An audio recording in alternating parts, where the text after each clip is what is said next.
दो मोडम से चल रहा है। मेरे एक सर्वर रूम के बाहर में भी एक है जहां स्विच है।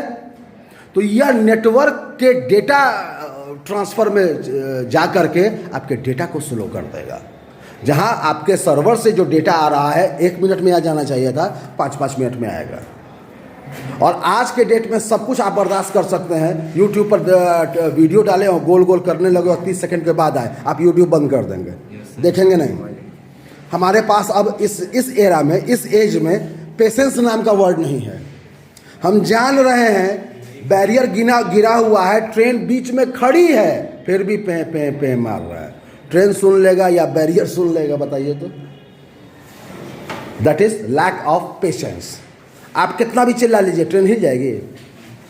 आप कितना भी चिल्ला लीजिए, वो जिसको हम लोग आम भाषा में गुमटी बोलते हैं, that is the spelling, that is English of barrier. रुकावट, बैरियर मीन्स रुकावट। तो रुकावट आपके कहने से हट जाएगी।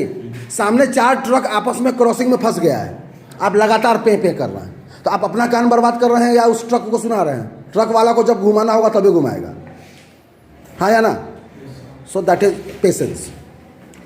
मेलवेयर का मेन टारगेट नेटवर्क में पहुंच करके डेटा को स्लो करना, डेटा को सही जगह पर नहीं पहुंचने देता।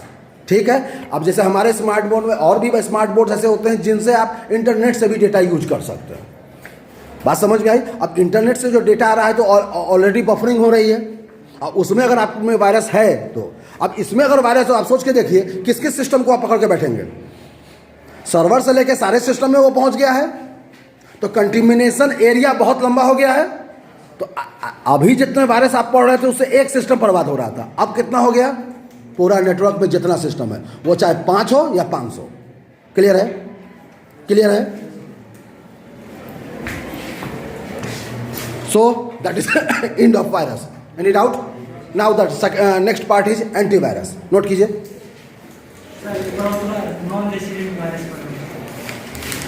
रेसिडेंट और नॉन रेसिडेंट का डिफरेंस मेनली यही है कि रेसिडेंस अपना ज़्यादातर समय रैम में रह के बिताएगा और वहाँ से सप्लाई होने वाले डेटा को, जो कि प्रोसेसर को सप्लाई होता है, उसको स्लो डाउन करेगा। अब सिर्फ स्लो डाउन करेगा, एका दुक्का फाइल करप्ट भी कर दे तो आप उसका हाथ पकड़ लीजिएगा कि भाई आप सिर्फ स्लो करने के लिए आए हैं, बर्बाद मत कीजिए। ऐसा कुछ होता है क्या? चींटी अगर आपके घर में घुस जाए तो परेशानी हो सकती है, आपकी मिठाई में या चीनी में लग गई। अब ये कहिएगा तुम सिर्फ चीनी खाने के लिए काट काहे ली? I am right? तो आप किसी वायरस से इस तरह का तो उम्मीद नहीं कर सकते हैं कि वो सिर्फ स्लो। देखिए, ये थ्योरी थी कि स्लो डाउन